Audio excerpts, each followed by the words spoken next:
Bonjour à tous, aujourd'hui nous allons nous intéresser à une œuvre qui s'intitule Les sorcières de Salem.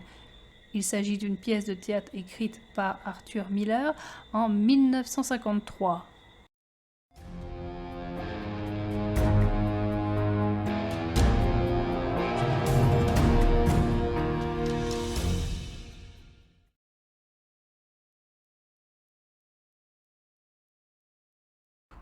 Paris veille sur sa fille Betty qui est très malade.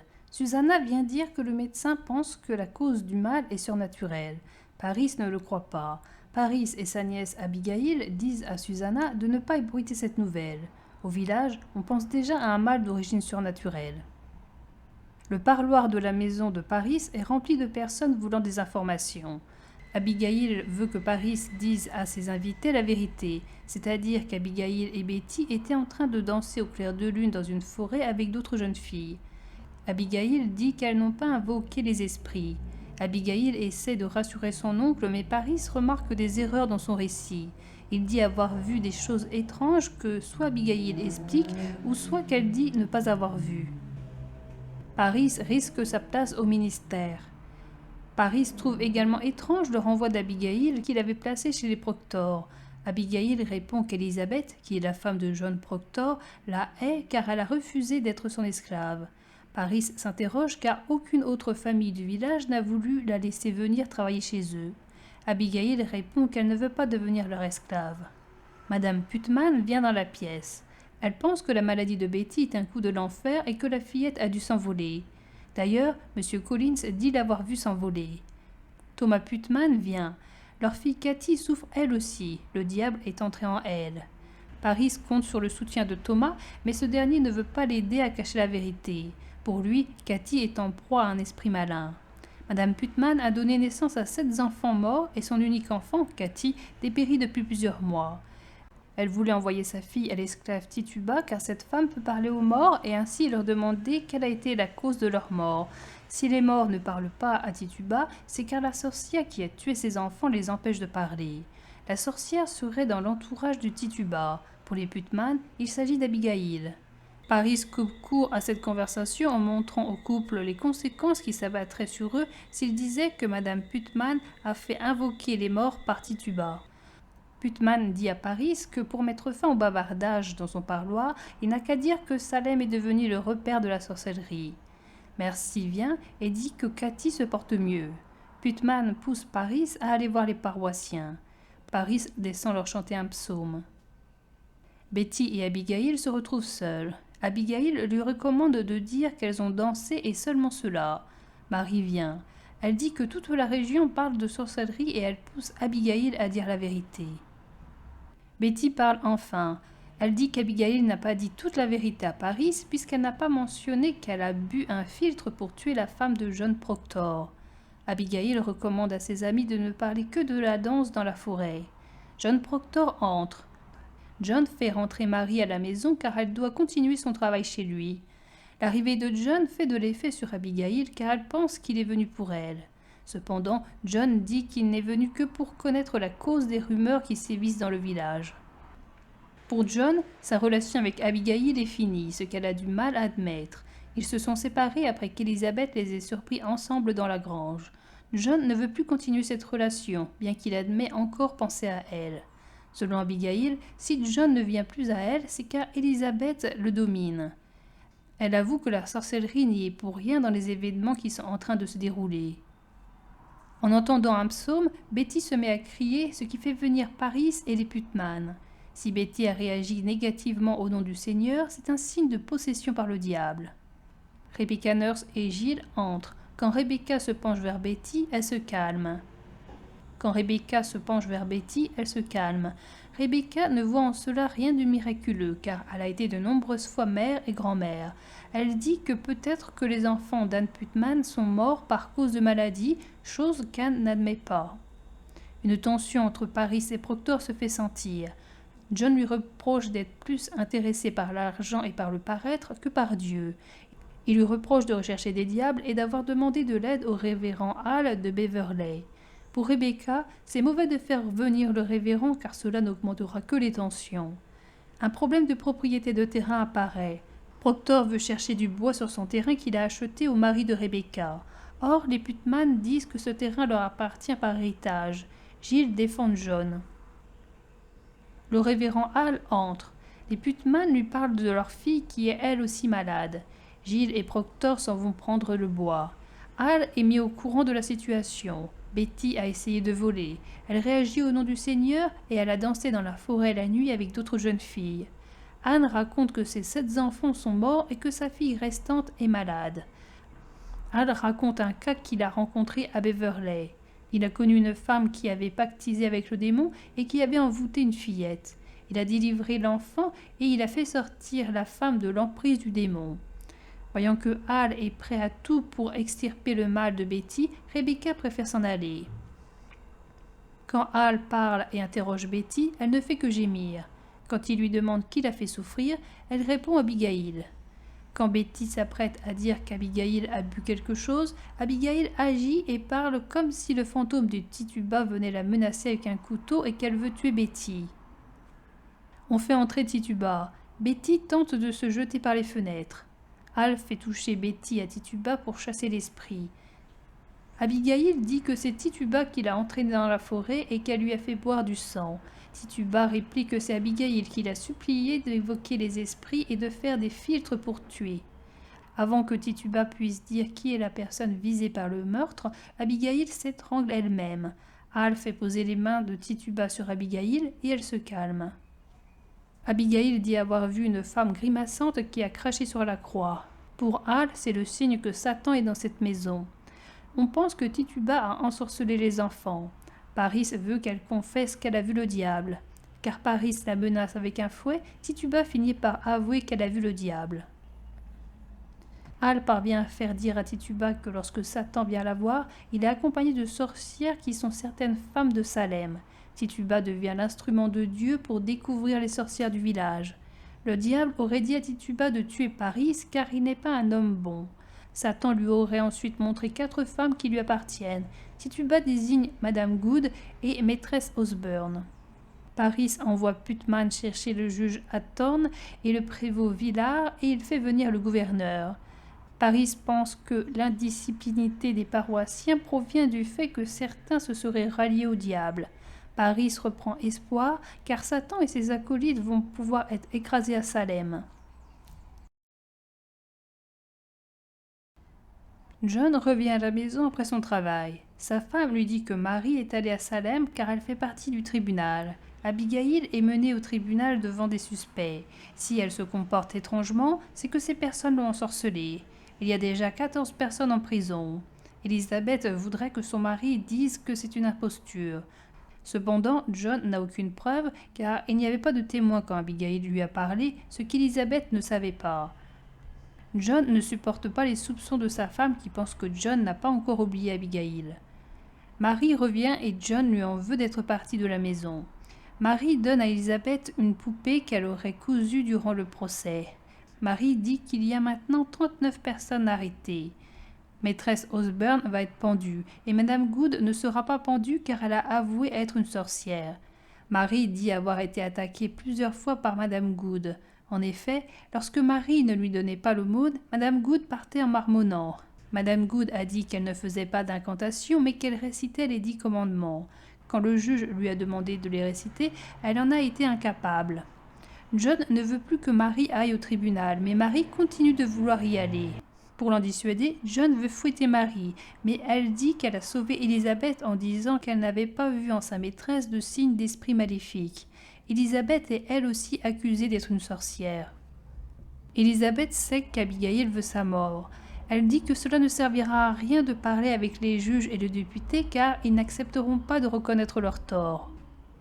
Elizabeth dit qu'il faut qu'il aille voir Abigail et lui dire clairement son refus de continuer avec elle une relation ainsi que son mépris. Hall vient. Il dit que le nom d'Elizabeth a été mentionné au tribunal et que Rebecca est aussi accusée de sorcellerie. Hall leur pose des questions.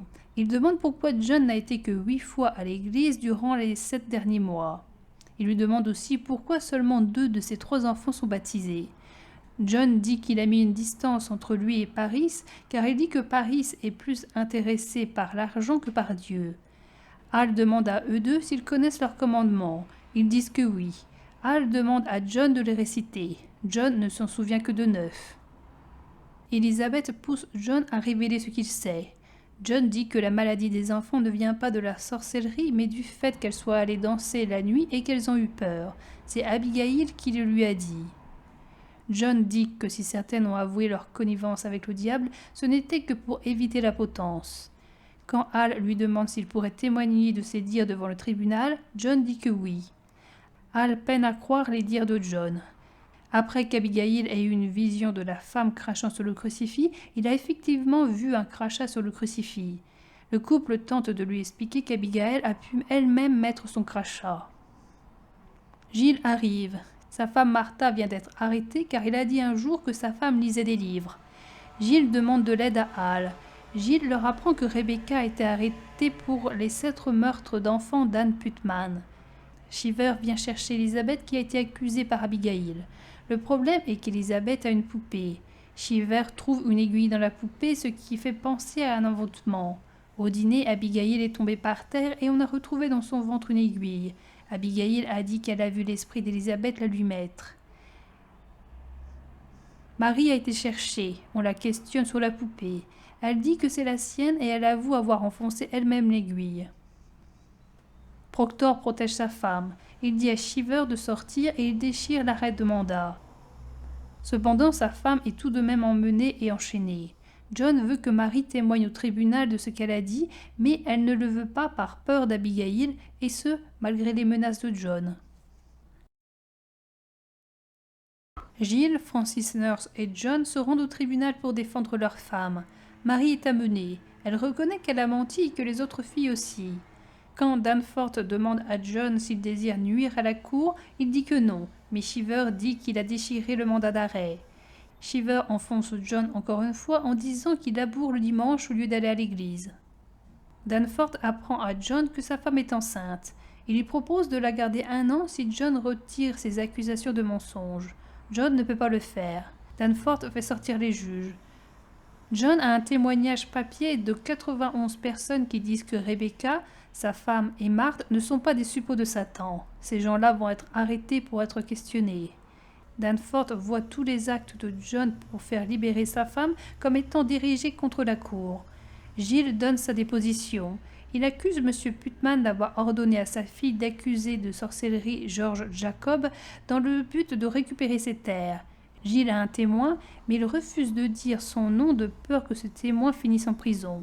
Pour Danforth, si un homme craint la cour, c'est parce qu'il est corrompu. John donne la déposition de Marie.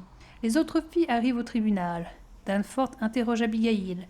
Cette dernière dit que c'est un mensonge lorsque Marie dit qu'elles ont menti. Elle dit qu'elle n'a pas vu Marie confectionner la poupée au tribunal. Puisqu'elle a reconnu avoir enfoncé une aiguille dans la poupée, Marie est accusée de sorcellerie. Abigail dit avoir vu des poupées dans la maison de John, alors que Marie dit ne pas en avoir vu. John accuse Abigail de préméditation de meurtre. John dit qu'Abigail a amené les jeunes filles danser dans les bois et que Paris les a découvertes. Paris est obligé de l'admettre car il a reconnu ce fait devant Hal lors de sa première visite. Marie est de nouveau interrogée par Danforth, mais cette fois-ci au sujet de ses évanouissements et des esprits. Marie dit qu'elle a menti et que les autres filles aussi. Abigail propose l'idée que Marie fasse une démonstration de son faux évanouissement. Marie en est incapable. Elle dit qu'elle a fait croire qu'elle a vu des esprits par effet d'imitation. Quand Danforth questionne Abigail sur ses visions des esprits, Abigail répond qu'elle les a bien vus et qu'elle a une autre vision. Abigail et Mercy font comme si Marie leur avait envoyé un vent froid. John dit qu'Abigail est une putain, qu'il a commis l'adultère avec elle et que le désir d'Abigail est de tuer sa femme. Elizabeth est cherchée pour témoigner. Elle est interrogée sur la cause du renvoi d'Abigail.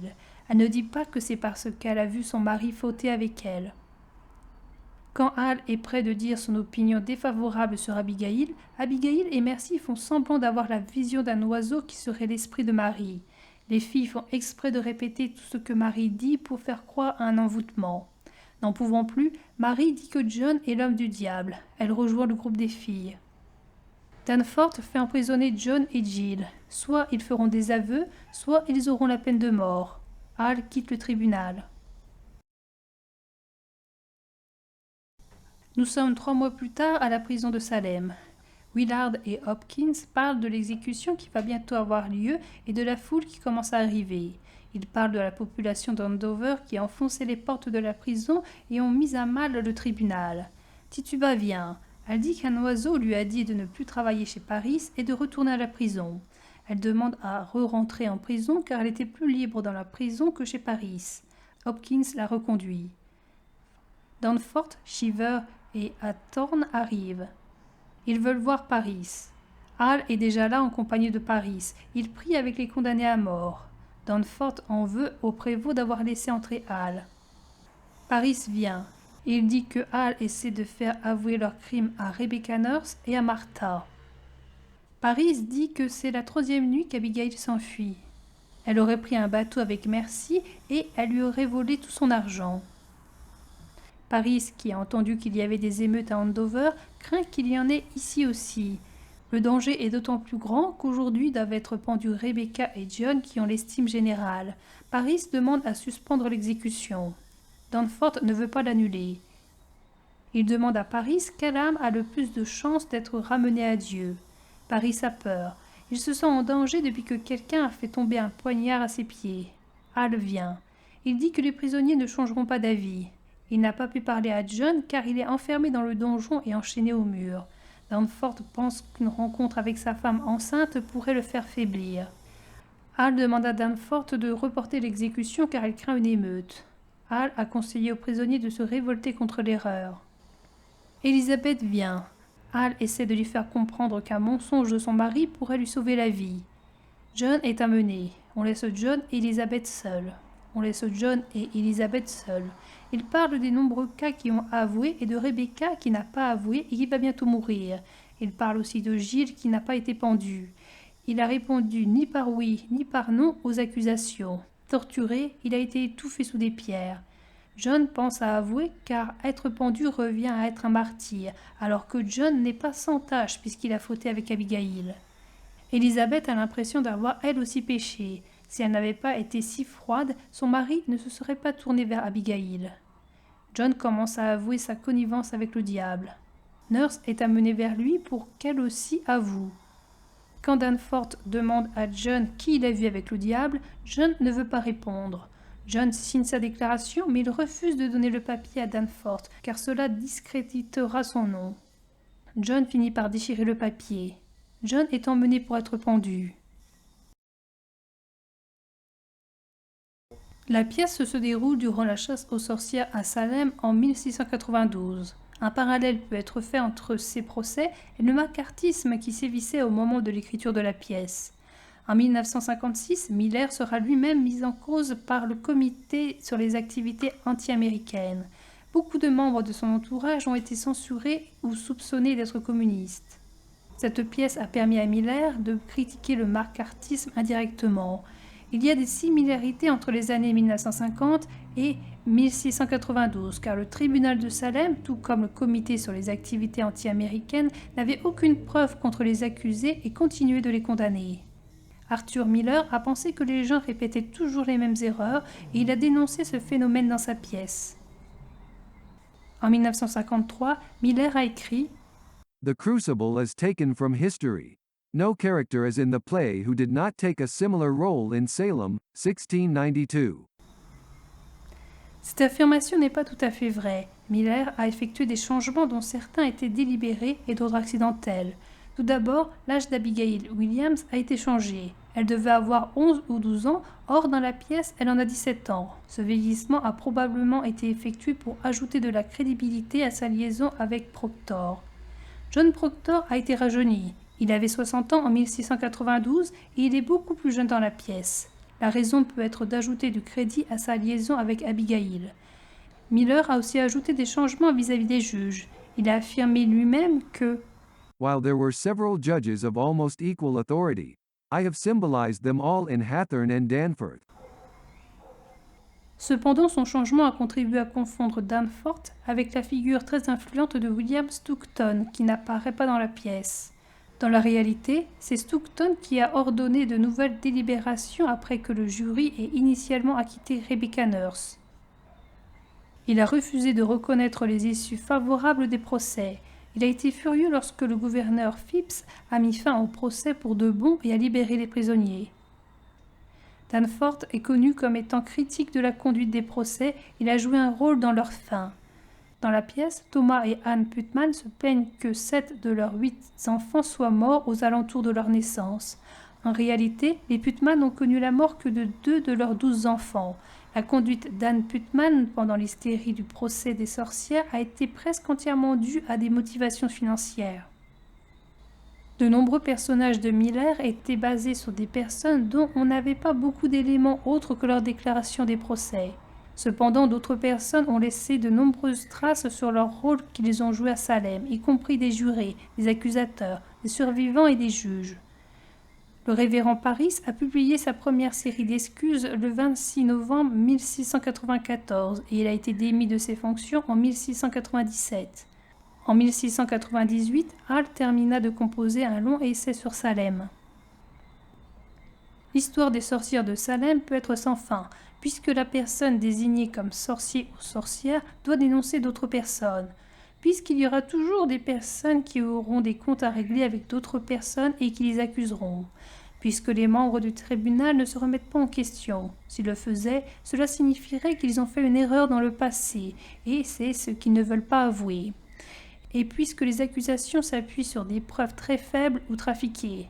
Dans la pièce, les preuves sont les 7 enfants morts des Putman, le crachat sur le crucifix, les visions qui ne sont pas vues de tout le monde, la poupée, l'aiguille retrouvée dans le ventre, les évanouissements avec refroidissement du corps et les maladies de Betty et de Cathy. Il y a 3 solutions pour casser la boucle. La première consiste à dire la vérité. Elle permet de déstabiliser l'adversaire. Parris devient nerveux lorsque John apporte des preuves au tribunal. Dans la pièce, nous remarquons que la vérité ne paie pas. La seconde solution est de se sacrifier en refusant de donner des noms. La troisième est d'avoir un soulèvement comme un Andover. Son évocation dérange Danforth, qui ne cesse de la minimiser dans l'acte 4. Dans la pièce, la solution pour ne pas se faire exécuter est bien simple. Il suffit d'avouer que l'on est un sorcier ou une sorcière. Même si la personne n'y connaît rien au surnaturel, il suffit de répondre oui aux questions de Danforth. Ne pas avouer revient à être torturé comme l'a été Giles. Dire non revient à être exécuté. Le problème avec le fait d'avouer est que cela consiste à dire un mensonge, ce qui est contre les principes de la religion. Avouer revient aussi à perdre son intégrité. Proctor va même jusqu'à dire qu'il a donné son âme. Refuser d'avouer transforme la victime en martyr et lui fait placer son âme vers Dieu. Pourtant, le mensonge est assez présent dans la pièce. Abigail et les autres filles mentent sur leur vision des esprits. John a caché sa relation et il ment à sa femme en disant qu'il a chassé Abigail de son esprit. Elisabeth ment au tribunal quand elle dit qu'il n'y a pas eu de liaison entre son mari et Abigail. Les membres du tribunal mentent en disant qu'ils n'ont pas fait d'erreur. Eux-mêmes savent qu'ils ont fait des erreurs, mais ils refusent de les reconnaître en public. L'audience est arbitraire. Dans ses questions et dans son langage, Danforth félicite le mensonge et met des barrières à ceux qui disent la vérité. Parris et Hall mentent en disant servir Dieu. Le mensonge est une manière de se venger. Elle permet le rachat des terres. Elle permet de trouver une solution pour la mort d'enfants dont on ne veut pas envisager la maladie. Elle permet de se débarrasser d'une présence gênante et elle permet aussi sûrement d'autres avantages. Un autre élément très présent dans la pièce est la peur.